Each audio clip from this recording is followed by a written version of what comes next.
As Pequenas Margaridas, título em português, é um filme dirigido por Vera Chytilova, uma das cineastas mais marcantes da Nouvelle Vague tcheca. Ela era conhecida por ter uma abordagem mais experimental, que contestava padrões estéticos e narrativos.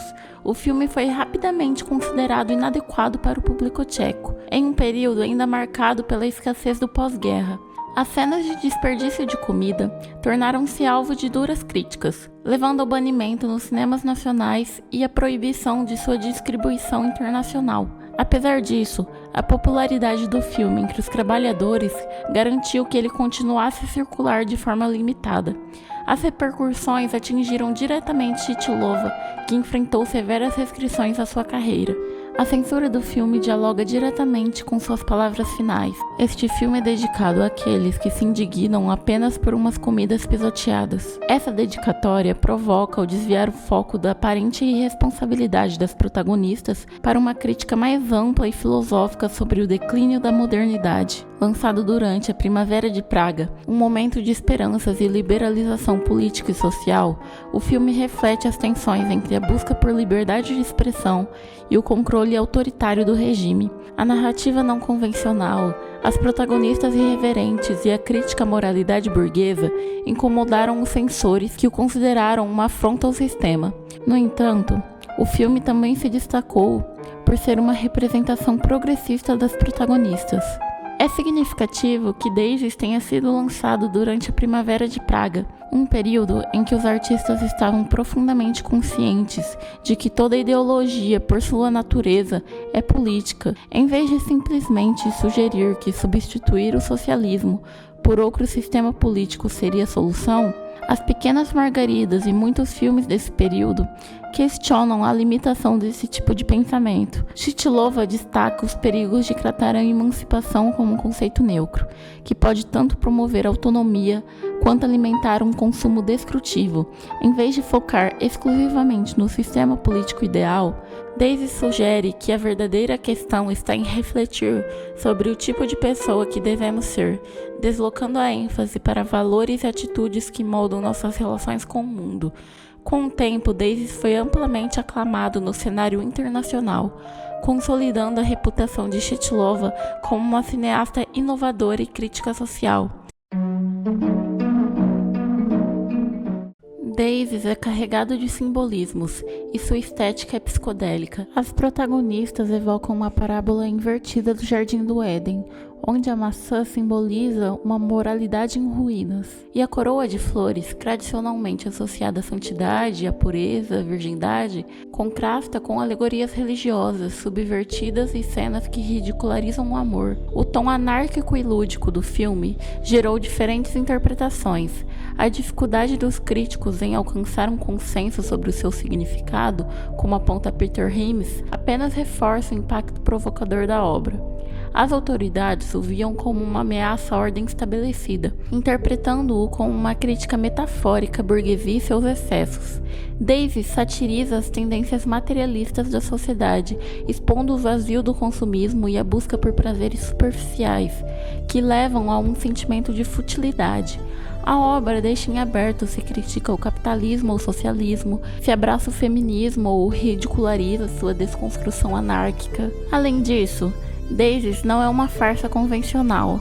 Ela explora simbolicamente questões filosóficas sobre o hedonismo, o niilismo, a decadência e a emancipação feminina. Com base nas teorias do carnaval de Bakhtin, o filme aborda ideias como o banquete carnavalesco, empregando a comida e a gula como metáforas blasfematórias. O conceito de feminino é utilizado como ferramenta estética e política.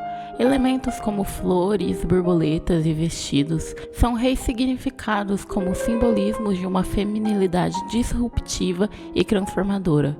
Embora anterior à formalização da teoria feminista do cinema, Daisies quebra convenções cinematográficas, rejeitando os estereótipos que confinam as mulheres a papéis secundários, como a donzela vulnerável ou a esposa subserviente, em narrativas dominadas pelo olhar masculino.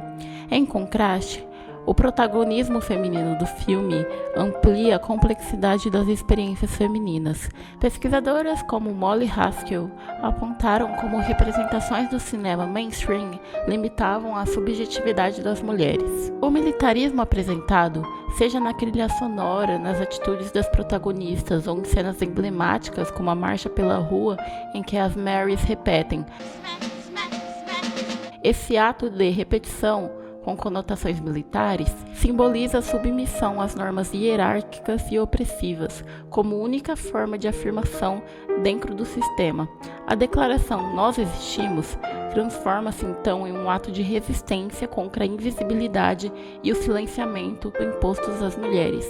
No entanto, Chytilova, conhecida por suas declarações controversas, rejeitava a identidade feminista. Em uma entrevista ao The Guardian, afirmou ser individualista. Se há algo que você não gosta, não siga as regras, quebre-as. Sou inimiga da estupidez e do pensamento simplista, tanto em homens quanto em mulheres, recusando o caráter coletivista do movimento.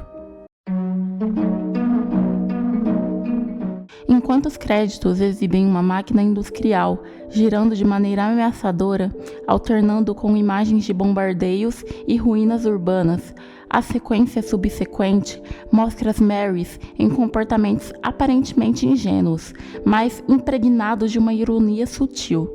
Mesmo neste início, a sombra de guerra persiste, com cenas de edifícios em colapso. O texto que invade a tela, acompanhado pelo som opressor de uma máquina de escrever, reforça a sensação de que a liberdade feminina é uma miragem. A repetição de imagens de guerra ao longo do filme reflete o conformismo melancólico de Chytilova.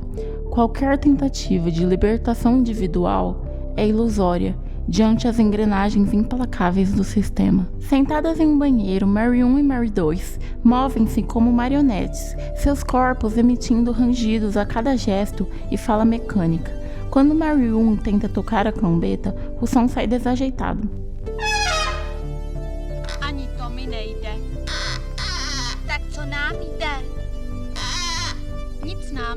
Com frases fragmentadas e gestos exagerados, elas dialogam sobre o estado deplorável do mundo e chegam à conclusão de que, se o mundo está escragado, elas também serão.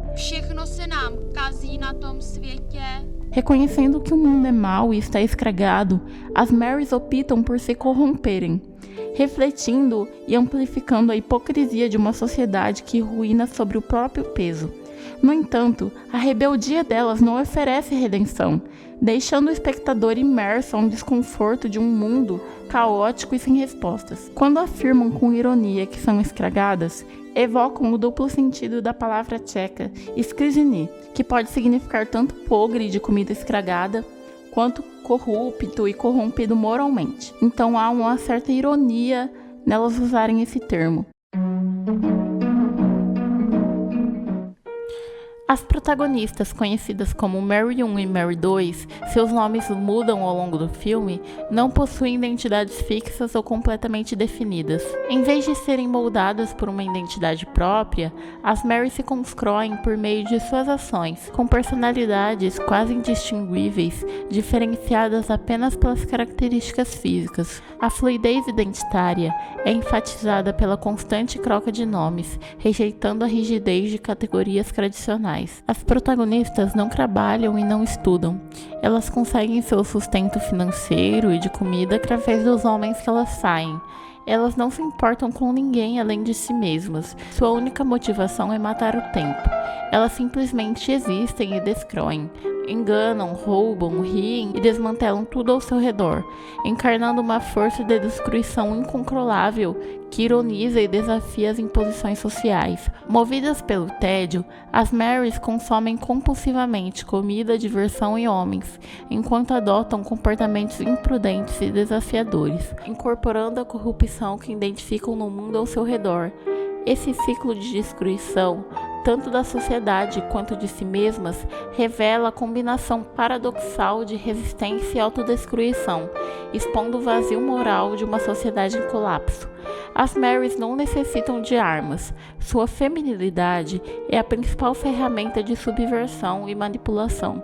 Com maneirismos sedutores e estereotipados, enganam homens mais velhos e ricos, levando-os a financiar jantares luxuosos enquanto devoram pratos em quantidades absurdas. Contudo, essa performance não visa a submissão ou o desejo masculino. Pelo contrário, as Marys transformam a sedução em um ato de poder. Seduzem para satisfazer suas próprias vontades, não para atender às expectativas alheias. Após obterem o que desejam, deixam os pretendentes frustrados na estação de trem mais próxima, invertendo as dinâmicas de controle. A juventude. Ao mesmo tempo que parece ser a única âncora de um sentido em suas vidas, é também a origem de seu comportamento inconsequente. As Marys mergulham em um niilismo desenfreado, mas não apático. Esse niilismo é profundamente subversivo, fundamentado na ideia de que se o mundo está corrompido, elas também serão. O vazio de significado transforma qualquer situação em um palco para desafiar normas sociais e extrair prazer do caos. As Marys engajam-se em uma mútua imitação. Elas compartilham um carinho que se expressa em ações de desobediência conjunta, onde o prazer é apresentado de forma coletiva. A intimidade entre elas é quase homoerótica e não sexual, como brincadeiras corporais e banhos nudistas. Suas roupas evocam artificialidade, parodiando desfiles e posando com elementos absurdos, como uma estola de arame farpado. Mais do que sedução, o que realmente as atrai são prazeres infantis. Comer em excesso, criar caos e destruir. Cortam, rasgam e queimam objetos, incluindo parte de seus próprios corpos, até que a própria imagem do filme se desintegra, reforçando sua lógica de desconstrução. Ao adotarem a identidade de bonecas como máscara, transitam da docilidade inicial à rebeldia dos atos finais. Um elemento de grande destaque no filme é a comida, que o filme possibilita que interpretemos de diversas maneiras. As artimanhas das jovens invariavelmente resultam na obtenção de alimentos, seja por meios ilícitos como furtar comida e bebida em um restaurante, ou seduzindo homens para que as banqueteiem. Diante do cenário de guerra, a comida se transforma em um símbolo de privilégio, dada a escassez de recursos. A obtenção de comida pode ser interpretada tanto como um ato revolucionário quanto como uma expressão de libertação.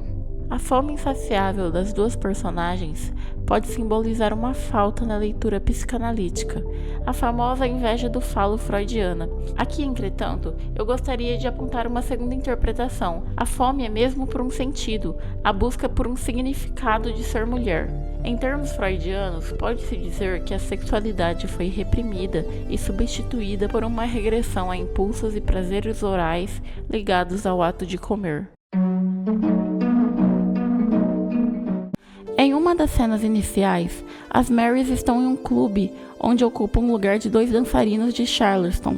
Subindo em um nicho parecido com um palco, enquanto brincam e provocam os convidados, os dançarinos exaustos tentam recuperar a atenção do público. A trilha sonora alterna entre jazz e aplausos crescentes de uma multidão invisível, que parece evolucioná-las conforme ampliam o caos, fazendo bolhas de cerveja exibindo uma sequência psicodélica. Essa multidão que julga e celebra o caos remete a um público real e seu apetite por entretenimento superficial.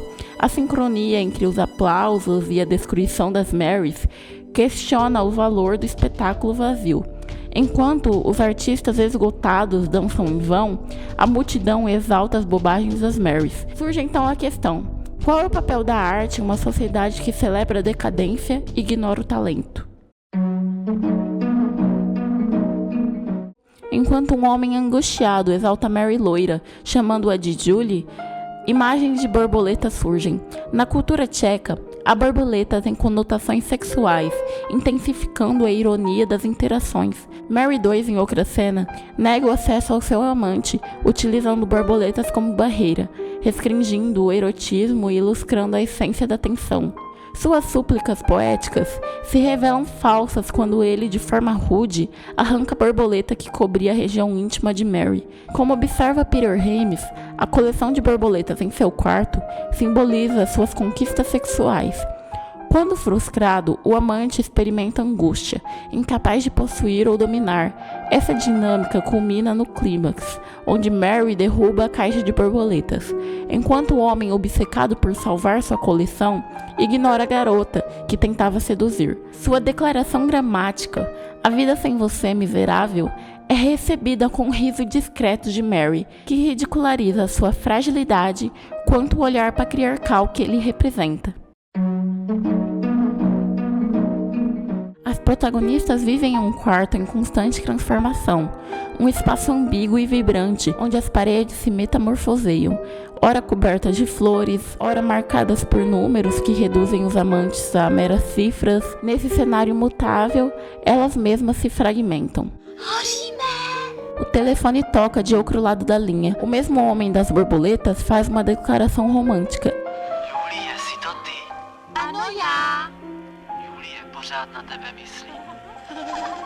Com tesouras cirúrgicas e garfos, elas consomem alimentos fálicos, salsichas, pães, picles, bananas, até ovos cozidos.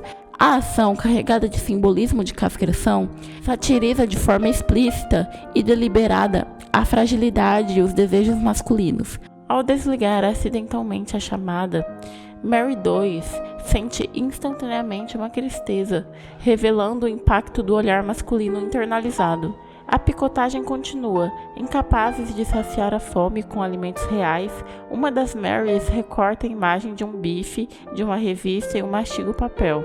Mais tarde no banho, Mary II reflete sobre os eventos e questiona: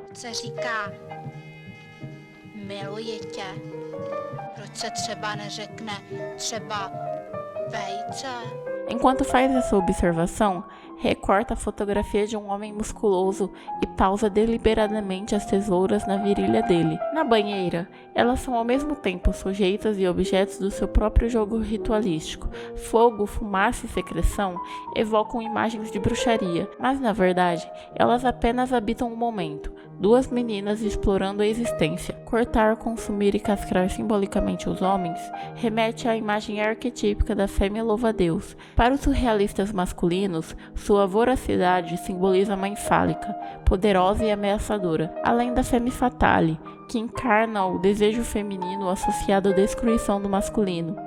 O delírio da cena de tesouras ilustra a fragmentação e recombinação dos corpos das protagonistas, cabeças separadas de corpos, aludindo à dissolução da identidade feminina. Misturando o grotesco ao lúdico, seus corpos se desfazem e recombinam a um espetáculo que ecoa na estética da colagem surrealista. Antes da automutilação simbólica, elas recortam fotografias de partes do corpo feminino em revistas, antecipando o caos que transformará o quarto em um amontoado de colagens e fragmentos cobertos por lingerie.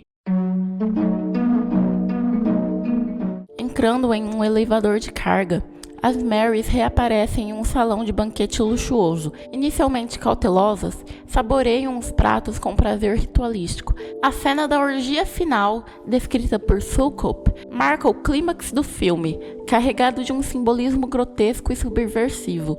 O ato de devorar não é apenas literal, mas uma subversão da ordem total. O som grave de tímpanos intensifica a tensão. À medida que devoram a mesa, o ritmo acelera, transformando o banquete em uma batalha grotesca. Pratos são quebrados, a comida é arremessada e a tensão atinge o ápice quando disputam qual bolo é mais saboroso. O ato de consumir torna-se um gesto de libertação anárquica. Para elas, devorar é resistência. Ao consumir tudo ao seu redor, recusam-se ser consumidas. Comer torna-se ato de apropriação do mundo. A mesa do banquete vira palco, pisoteado como uma passarela, onde desfilam com roupas improvisadas, misturando o profano e o sagrado, o inferior e o superior. Essa inversão se acentua na justa posição de imagens femininas tradicionais. Uma usa um pano e uma grinalda de margaridas, simbolizando pureza, enquanto a outra ergue a meia saia, improvisando uma camisola. Dançando sobre a mesa, encarnam simultaneamente a prostituta e a virgem, subvertendo categorias sociais e desafiando noções convencionais de feminilidade.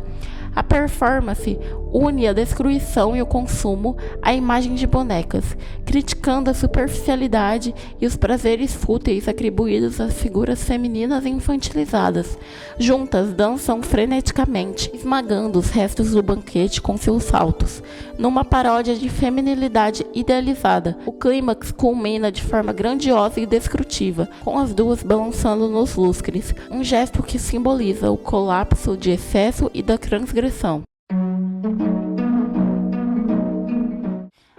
A transgressão atinge seu ápice quando as Marys são lançadas na água, evocando o afogamento histórico de mulheres desobedientes ou bruxas, uma punição usada para silenciar e controlar. Esse castigo simbólico reflete tanto a repressão de mulheres que desafiaram as normas, quanto a censura sofrida pela própria cineasta.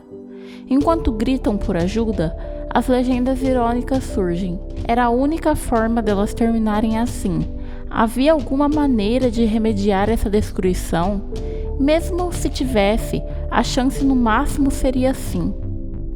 Fingindo punir suas protagonistas, Chytilova as resgata sob a condição de repararem os danos e serem boas meninas, expondo o paradoxo da punição e da redenção forçada. As Marys retornam ao salão vestidas grotescamente com jornais amarrados por barbantes, símbolos de precariedade e conformismo. Movendo-se mecanicamente, encenam um esforço absurdo para consertar a destruição. Recolhem cacos, varrem a sujeira, reorganizam os restos de comida. Essa tentativa de reabilitação é inútil, ressaltando o vazio do conformismo imposto. Enquanto limpam, sussurram um mantra que reforça as ideias do regime.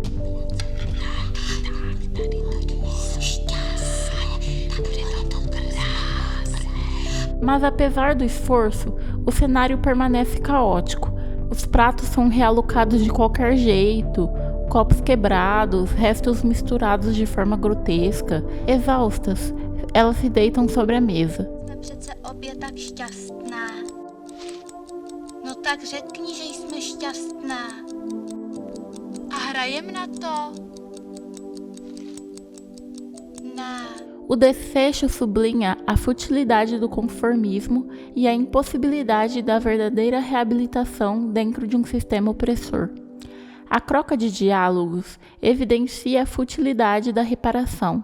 Para uma delas, a reforma é apenas uma encenação sem significado real. Após alguns segundos de contemplação, elas se deitam lado a lado, mas são interrompidas pela animação do lustre caindo. A cena remete à obra surrealista Ma Gouvernante, de Oppenheim, onde os sapatos femininos são apresentados como aves em uma bandeja, simbolizando a feminilidade reduzida a um objeto de consumo.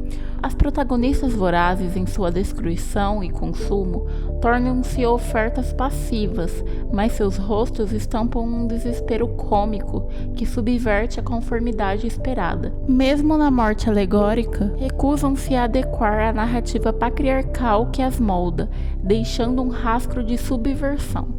O banquete extravagante não apenas simbolizam a decadência moral da burguesia, mas também reflete o vazio existencial das protagonistas, que ao satirizarem e subverterem o sistema, revelam sua incapacidade de se conformar.